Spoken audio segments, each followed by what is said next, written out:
Good afternoon, everyone. Welcome to our August 2021 Inntopia DestiMetrics webinar. Thanks for taking time out of what I'm sure is a very busy summer and very busy week and day for you and your staff. So we appreciate you spending some time with us. On that note, we are trying a new format this month that will actually provide you with 5 things that you need to know.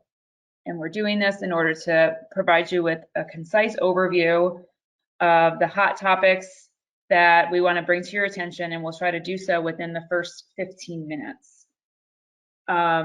So, like I said, we'll provide you with concise takeaways that will be delivered off the top, and then we'll be diving into the data and information that supports these 5 bullet points, the kind of the who, what, and why behind these 5 things.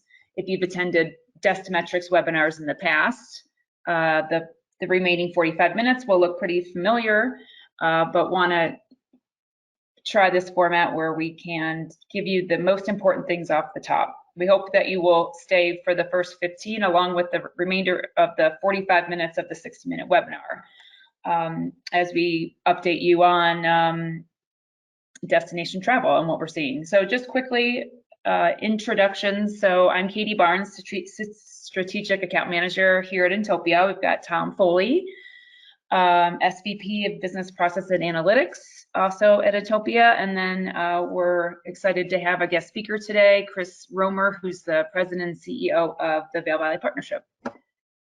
Number 1, and these are not in any particular order, I will say, but in our what I'm going to talk to you about currently is worker shortage, which we absolutely know is not new news to this audience, but it's definitely something that is going to continue to rear its ugly head throughout the rest of the summer, into fall, and definitely into the winter season. We've got a perfect storm of lack of housing, lack of foreign workers, and even lack of supply in some cases. So when we get into the detail of the data behind this, we'll dive into what's going on with lack of foreign workers, lack of H-2B visas, J-1 visas, if we see any changes that might be coming down the pipe with our national government and beefing that up. Spoiler alert, it doesn't sound like it. There's some other phenomenons that are going on. So many employers are offering incentives to hire new workers, bonuses,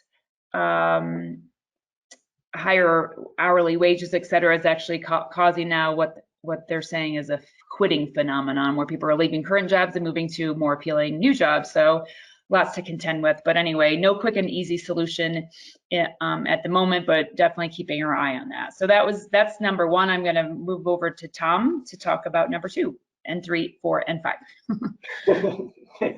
Thanks, Katie. Number 1 is actually, I think, number 1 for a lot of people. It's very much top of mind and has some interesting economic consequences. Number 2 is room nights available is down, and this isn't too much of a surprise to a lot of people, but it's important for a whole bunch of different reasons. Right now, there are 56,000 fewer room nights available for this summer than there were last summer, but there are 164,000 fewer than 2019. So what happened is a lot of units came out of inventory last summer and still further into this summer. The question is, so what? Why do we care? Well, in this case, for this purpose, the 6% aggregate summer occupancy gains that are currently out there versus 2019 are almost entirely attributable to fewer units in inventory. Actual room nights booked is very close to flat compared to 2019. So as we look at metrics, we have to think about them a little bit more than we have in the past. There's always movement in room nights available, and it goes up and it goes down depending upon what owners are doing. But this is a consistent down, and it's been holding on now for a long time, and we're seeing changes in owner behavior and the number of units that are even available and not getting rented for revenue. So that's an interesting piece of information that is impacting how you look at and think about the data, and it's important to keep in mind as you look at your metrics going forward. Next up is there's this explosion of revenue, and I mean literally 122% of the total revenue that was booked at mountain resorts for the entire 29 summer season has already been booked as of July 31st for this year. And that's a huge, huge number. But it's so far outside of economic standards and tolerances that it's actually a bit problematic. So it's really awesome for short-term recovery. Everybody needs revenue, and we've got to get it in the bank and make up for losses and try to figure out how to pay those workers more. But year-over-year ADR growth is 400% higher than the national inflation rate. So all things being equal, if people are looking where to put their disposable income, they're going to look at it and say, well, gosh, that's awfully expensive compared to the relative price of a new fill in the blank. And if you're talking about a $5,000 vacation, you're getting towards washer, dryer, big ticket items, down payment on a car, and so forth. So sustainability, it becomes the issue regarding revenue and whether or not this can go on with regard to room rate. Next up, Delta is going to sneak in here sooner or later. It is impacting consumers. Consumer sentiment dropped 13.5% in August, and I want to be clear that this is separate from consumer confidence, but it's important to note. The decline is attributed pretty much solely to the Delta variant. This is out of the University of Michigan. It's an excellent indicator, and it does tend to lead consumer confidence. We're going to look at that in a little bit. So, you know, big deal. So what, again, broader economic conditions, because this is a really reliable indicator, are likely actually to slow down as far as spending goes in the months ahead. And that's not bad as we move into winter travel and shopping seasons and holiday shopping and so forth. So it's the wrong time to have a change in consumer sentiment. But it'll be interesting to look and see how it plays out, and we'll talk about it more further in as well. And then lastly, on our 5 things you need to know is a quick update on DestiMetrics without diving deep into the data the way we normally do. We'll do that in a little while later on in the second part, in the deep dive part. But let's just get some data up on the screen here for you to look at. On the left-hand side is the West Mountain Resorts, looking at year-over-year versus 2020 occupancy, ADR, and RevPAR. Not surprising that these numbers are as high as they are. Given that last year, this is sort of measuring recovery from the bottom is what we're doing here compared to last year at the same time. And in the Southeast, occupancy, ADR, and RevPAR are also up, but not as dramatically.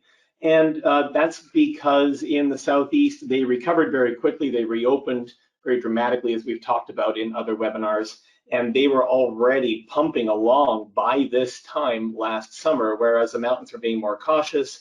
We're opening more gradually, and so the down continued longer in the mountain communities. And if we take a look versus 2019, which gives us a feeling about how we're doing in the long-term business trend growth as opposed to recovery from the bottom, we're still all green all across the board, with occupancy gains in the West of 6% versus 2 years ago, 32% year-over-year gain in rate, and a 40% gain in RevPAR. In the Southeast, it's a 15, 20, and 38. So things are looking very strong. There are a couple of interesting things in the data that we'll talk about a little bit further, but the one that's worth pointing out here is the fact that in all cases for occupancy and RevPAR, the gains versus 2020 are greater than the gains versus 2019, and that's not a particular surprise, given how low things were in 2020. However, in both cases for room rate, the gains versus 2019 are greater than versus 2020, which tells us that last summer, rate was actually up year over year versus 2019, even during the pandemic. And that laid the foundation for that conversation that we'll have about room rate and sustainability and revenue and growing rate in a challenging economy. So that gets us through our 5 things that you really do need to know. Based on the data, and we're going to transition now into the full webinar. But I just want to pause for a second because we've got a couple minutes left in the first 15. Chris Romer is with us from Vail Valley Partnership, as Katie noted off the top, and welcome, Chris. And is there anything in there that you want to add a quick 2 minutes on before we move into the deep dive? Yeah, thanks, Tom, and thanks, Katie. I think the juxtaposition of the data on the slide that's on the screen now is really important to take into consideration as we look at 2020 and 2019. what's causing some of those changes. I think that was a very interesting point that you brought up. And then Katie had talked a little earlier around the labor shortage and the staffing issues across the hospitality industry. And it's not just hospitality; it's industry agnostic. It's every industry, and there's quite a paradox taking place right now with regards to lack of available workers for positions across industry, construction, skilled trades, finance. And we're seeing in Eagle County, and I think across the mountain region, I can't speak as well to the Southeast, but I had 3 businesses tell me yesterday that July was their best month ever, and that they were also at the same time considering closing their shops a couple days a week or reducing their hours, which is the exact opposite of what you would expect from businesses having record months, and they just don't have the labor to do it. One business owner said they've worked 90 days straight and missed their family vacation. So I think that paradox is something that we need to take into consideration. General managers cleaning rooms and changing sheets on turnover days, and business owners working the front of their retail stores 90 days straight is not a sustainable model. So I think the workforce thing is very, very important to our continued recovery and, frankly, our sustainability.